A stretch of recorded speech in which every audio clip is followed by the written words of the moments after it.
कि वो अंदर से उसके अंदर वो कहीं का नहीं है, वो ना नौकरी वाला, ना नौकरी के लिए है, और नौकरी तो लगी नहीं, अब वो मजदूरी भी नहीं कर सकता, कोई मेहनत वाला काम भी नहीं कर सकता।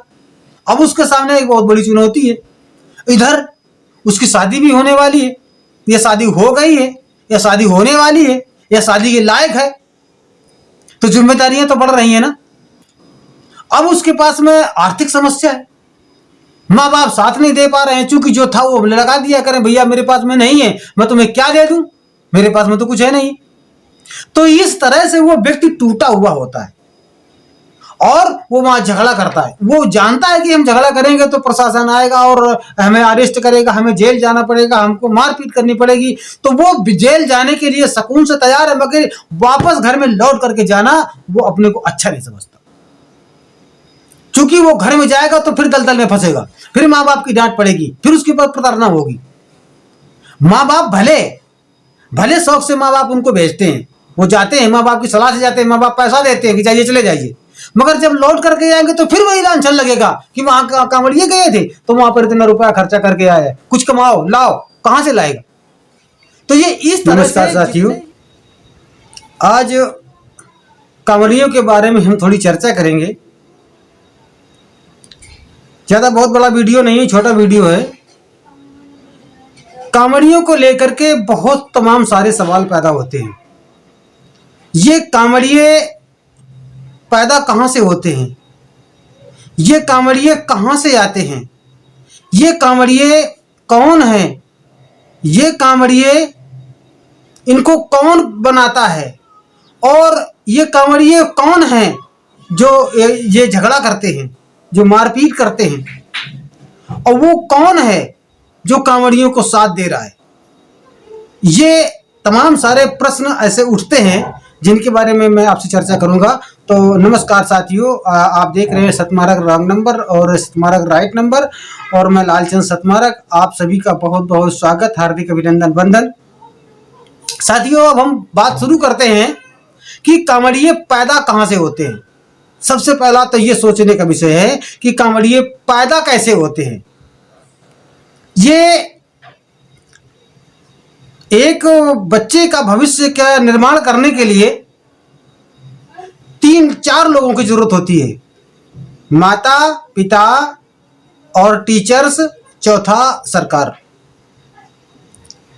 अब आप समझ रहे होंगे कि माता पिता से तो उनको संस्कार मिलते हैं, और टीचर से उनको विद्या मिलती है, ज्ञान मिलता है, शिक्षा मिलती है, और सरकार से उनको रोजगार मिलता है। तो ये कांवड़िए जो कांवड़ वाले हैं, कांवड़िए हैं, तो इनको सरकार पैदा करती है। आपने अपने बेटों को पैसा लगा करके पढ़ाया, मां का साथ सहयोग मिला, पिता का पूरा भरपूर त्याग मिला, तपस्या मिली। इसके बाद में गुरु ने, टीचर ने, उसने भी मेहनत करके खूब अच्छे ढंग से पढ़ाया, अच्छी मेहनत किया, और बच्चे ने भी मेहनत किया, बढ़िया ब्रिलियंट टैलेंट बच्चे के अंदर है, अच्छा पढ़ गया। बशर्ते अगर सरकार ने उसे रोजगार नहीं दिया, नौकरी नहीं लगी, तो टीचर का काम है ज्ञान देना, पढ़ाना, आगे क्या होता है उसको, इससे क्या लेना देना है। ये चोट लगती है 3 पर, माता, पिता और उस बच्चे पर। अब बच्चा जब ज्यादा पढ़ गया तो घर के काम से भी गया, अगर कम पढ़ा लिखा है तो घर का काम करेगा, तो कुछ न कुछ अपना उस जीवन यापन करने का ढंग बना लेगा। अगर व्यक्ति ज्यादा पढ़ गया तो उसके सामने एक बहुत बड़ी चुनौती हो जाती है। अब वो क्या करता है, चूंकि अब ये जो मनुवादी जो व्यवस्था है, तो ये बीजेपी मनुवाद को ज्यादा बढ़ावा देती है, मनुवाद को पनपने के लिए एक बहुत बड़े बड़े स्रोत खोलती है। तो बीजेपी चाहती है कि जितने कम पढ़े लिखे लोग होंगे उतने ही अंधभक्त होंगे। अब भक्ति, अगर भक्ति है तो बीजेपी है, अगर भक्ति नहीं है तो बीजेपी नहीं है। ये बीजेपी केवल भक्ति पर टिकी हुई है और लोगों को उससे भक्ति करवाती है। अब हम विचार करते हैं कि अगर भक्ति में दम है,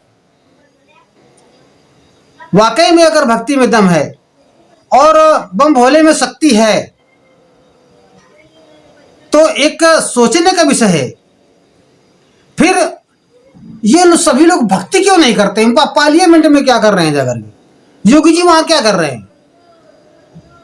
तो इनको ये सब कुछ पता है कि केवल भक्ति एक भ्रम है और इस सरकार को, इस मनुवादी व्यवस्था को ये पता है कि हम जब तक इनको भक्ति नहीं करवाएंगे तब तक ये हमको वोट देने वाले नहीं है। अब व्यक्ति पढ़ लिख गया तो चूंकि इधर भगवानों की आस्था जुड़ी हुई है, अब वो एक आस्था लेकर के कहीं भोले जी जा रहे हैं, कहीं कहीं जा रहे हैं, उनकी अपनी आस्था है, लगा बैठे। अगर भोले जी जाने से नौकरी लगती तो स्कूलों में जाने की क्या जरूरत थी? कांवड़ ढोने से अगर इससे भविष्य का निर्माण होता तो शिक्षा लेने की क्या जरूरत थी? पढ़ने की क्या जरूरत थी? तो ये कांवड़िए सरकार पैदा करती है और ये बनते कैसे हैं? कांवड़िए बनते कैसे, भक्त बनते कैसे हैं? पढ़ा लिखा व्यक्ति है, होशियार है, विद्वान है, बाकी उसके अंदर तर्क शक्ति नहीं है। जब तर्क शक्ति नहीं है तो भगवान पर आस्था लगा बैठता है। कारण कि पढ़ा तो बढ़िया है, बाकी उसको नौकरी नहीं लग रही है और माता पिता के पास में इतना पैसा नहीं बचा कि उसको कोई लंबा बिजनेस करवा दे, क्योंकि पढ़ाई में ऑलरेडी पहले से माँ बाप उससे इतना खर्चा कर चुकी है। तो इस तरह से उसके सामने एक बहुत बड़ी चुनौती आ जाती है और वो भगवान पर भरोसा कर बैठता है। फिर उस दिमाग ये लगा लेता है कि अगर हम इतने महीने या इतने साल अगर हम बम भोले की भक्ति कर लेंगे, कांवड़ लेके चले जाएंगे, तो हो सकता है कि भोले बाबा हमारी बात को सुन लें, तो हमारी नौकरी लग जाए या हमारा कोई बिजनेस मिल जाए या ऐसी हमको कोई संपत्ति मिल जाए, दौलत मिल जाए, जिससे कि हम भी एक करोड़पति बन जाए। तो वो इस तरह से वो भगवान पर आस्था लगा बैठता है। अब मगर अंदर से उसके तो जुनून भरा रहता है, टेंशन तो होती ही है कि इतना पढ़ा लिखा, सब कुछ मेहनत किया, नौकरी नहीं लगी। तो वो इस तरह से भगवान की आस्था को लेकर के वो यहां से चलता है, क्योंकि वो पहले से सताया हुआ है, पहले से ही वो गिरा हुआ है, पहले से इतना वो टूटा हुआ है, इतना टूट चुका है कि उसे कोई जोड़ नहीं सकता है, क्योंकि उसके लाइफ का सवाल है, उसकी जिंदगी का सवाल है और वो अपनी जिंदगी में बहुत कुछ करना चाहता है, बाकी हो कुछ नहीं रहा है, क्योंकि पढ़ाई लिखाई सब तो व्यर्थ चली गई, सर्विस लगी नहीं। तो ये जो वैकेंसियां निकलती हैं, एग्जाम होते हैं, फिर एग्जाम कोर्ट जाते हैं, वैकेंसियां रद्द होती हैं, नौकरियां नहीं लगती हैं, तो यही वो पढ़े लिखे लोग हैं, उनके दिमाग में भगवान की आस्था और बढ़ जाती है कि अब मैं भक्ति करूंगा तो भोलेनाथ की कृपा हो जाएगी, तो मैं एक नौकरी वाला हो जाऊंगा। इस आस्था को लेकर के वो यहां से निकलता है, भोले बाबा से अपनी उम्मीद लेकर के कि मैं जाऊंगा वहां, अपनी मन्नत मांगूंगा तो मेरा काम पूरा हो जाएगा।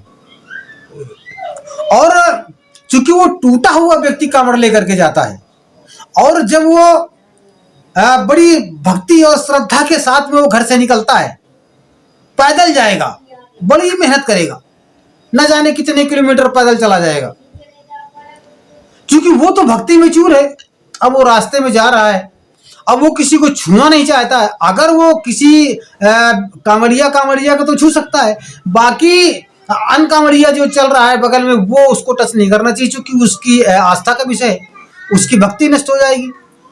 तो इस तरह से कहीं से कुछ अगर किसी को चोट लग गई या छू गया, अभी इस एक वीडियो वायरल हो रहा है कि एक कार वाला किसी कांवड़िए को थोड़ा गाड़ी टच हो गई, तो उसमें कुछ महिलाएं भी बैठी हुई थी, उसका परिवार बैठा हुआ था, तो कांवड़ियों ने उस गाड़ी से उनको उतार करके अच्छे ढंग से धुलाई करी और उनकी गाड़ी भी तोड़ डाली।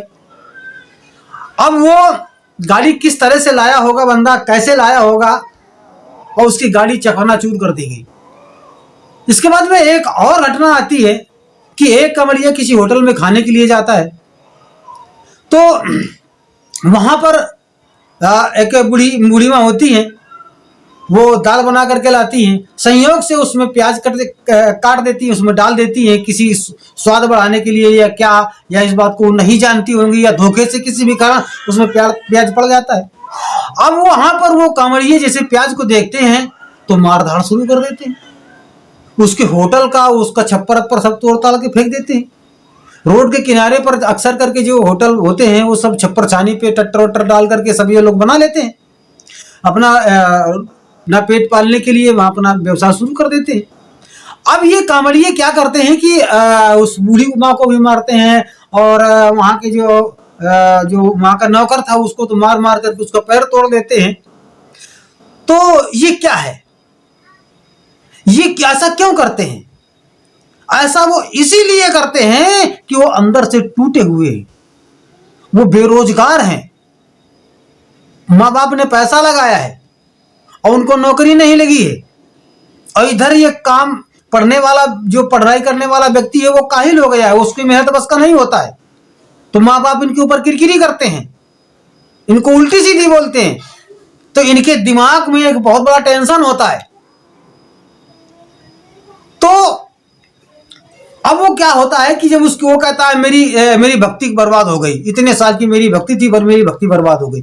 अरे भाई प्याज ही तो डाल दिया था, अरे कह देते उससे भाई ये हम नहीं खाएंगे, हमको दूसरी दे दो, दूसरी बना के लाओ। अगर होटल वाले को खिलाना होता तो दूसरी बना करके देता, मगर ऐसा क्यों नहीं हुआ? ऐसा इसीलिए नहीं हुआ कि वो अंदर से उसके अंदर वो कहीं का नहीं है, वो ना नौकरी वाला, ना नौकरी के लिए है, और नौकरी तो लगी नहीं, अब वो मजदूरी भी नहीं कर सकता, कोई मेहनत वाला काम भी नहीं कर सकता। अब उसके सामने एक बहुत बड़ी चुनौती है, इधर उसकी शादी भी होने वाली है, या शादी हो गई है, या शादी होने वाली है, या शादी के लायक है, तो जिम्मेदारियां तो बढ़ रही है ना। अब उसके पास में आर्थिक समस्या है, माँ बाप साथ नहीं दे पा रहे हैं, चूंकि जो था वो लगा दिया करें, भैया मेरे पास में नहीं है, मैं तुम्हें क्या दे दूं, मेरे पास में तो कुछ है नहीं। तो इस तरह से वो व्यक्ति टूटा हुआ होता है और वो वहां झगड़ा करता है। वो जानता है कि हम झगड़ा करेंगे तो प्रशासन आएगा और हमें अरेस्ट करेगा, हमें जेल जाना पड़ेगा, हमको मारपीट करनी पड़ेगी, तो वो जेल जाने के लिए सुकून से तैयार है, मगर वापस घर में लौट करके जाना वो अपने को अच्छा नहीं समझता, क्योंकि वो घर में जाएगा तो फिर दलदल में फंसेगा, फिर माँ बाप की डांट पड़ेगी, फिर उसके ऊपर प्रताड़ना होगी। माँ बाप भले शौक से माँ बाप उनको भेजते हैं, वो जाते हैं, माँ बाप की सलाह से जाते हैं, माँ बाप पैसा देते हैं कि जाइए चले जाइए, मगर जब लौट करके जाएंगे तो फिर वही लांछन लगेगा कि वहां कांवड़िए गए थे तो वहां पर इतना रुपया खर्चा करके आए, कुछ कमाओ लाओ, कहां से लाएगा? तो ये इस तरह से जितने ये भक्त पैदा होते हैं, तो इन भक्तों की दम से बीजेपी टिकी हुई है, क्योंकि बीजेपी चाहती ही यही है। इसीलिए बीजेपी को मानने वाले लोग इसीलिए वो मनुस्मृति की मांग करते हैं, वो चाहते हैं कि यहां पर मनुस्मृति लगे। मनुस्मृति का मतलब उच्च वर्ग और निम्न वर्ग, यानी कि हमारा जो कुछ चंद्र लोग हैं वो उच्च वर्ग हैं, और जो बहुत ढेर सारे लोग हैं वो निम्न वर्ग, वो नीचे तबके के हैं। तो वो जो ज्यादा लोग हैं उनके ऊपर ये लोग राज करना चाहते हैं, इसलिए वो इनको अशिक्षित बनाने का काम करते हैं। इसीलिए ये विद्यालय बंद किए जा रहे हैं ताकि कांवड़ियों की मात्रा बढ़े, इसीलिए ये शिक्षा का स्तर महंगा किया जा रहा है ताकि ये कांवड़िए तैयार हो, ये भक्त तैयार हो, ये मंदिरों पर जाएं, वहां पर घंटा बजाएं, सारा दिन मजदूरी करें, इसके बाद में शराब पिए, शराब पी करके बोल बम करें, और बोल बम करके वहां पर चढ़ावा करें जाकर के, और इन जो चंद्र लोगों को ये लोग मालामाल करें। तो ये हमारा समाज चंद्र लोगों के चक्कर में पड़ करके अपने लाइफ को, अपने जीवन को, अपने परिवार को नष्ट करता है। इसलिए आपको इस चंद्र लोगों के वर्गलाने पे नहीं आना। जितना व्यक्ति पढ़ा लिखा व्यक्ति जितना अंधभक्त है, उतना बिना पढ़ा लिखा व्यक्ति अंधभक्त नहीं है, क्योंकि उसके सामने एक बहुत बड़ी चुनौती होती है, प्रतिष्ठा लग जाती है। आज आपने अगरबत्ती नहीं जलाई, आपने आप पूजा नहीं किया, तो उनके वो रग रग में ये डाल दिया गया है, भर दिया गया है, और ये लोग उसको प्रेम से कबूल भी करते हैं। तो इसलिए मेरे प्यारे साथियों, इस सतमार्ग रंग नंबर यूट्यूब मंच के माध्यम से जो हमसे जो मशवरा बन सकता है, मैं आप लोगों को देता रहता हूं। मेन पॉइंट मेरा यह है कि अगर व्यक्ति भक्ति करना छोड़ दे और विज्ञान पर विश्वास कर ले, किसी भी काम को वैज्ञानिक तौर से देख ले, तो ये भक्त खत्म हो जाएंगे, भक्ति चली जाएगी और बीजेपी बर्बाद हो जाएगी।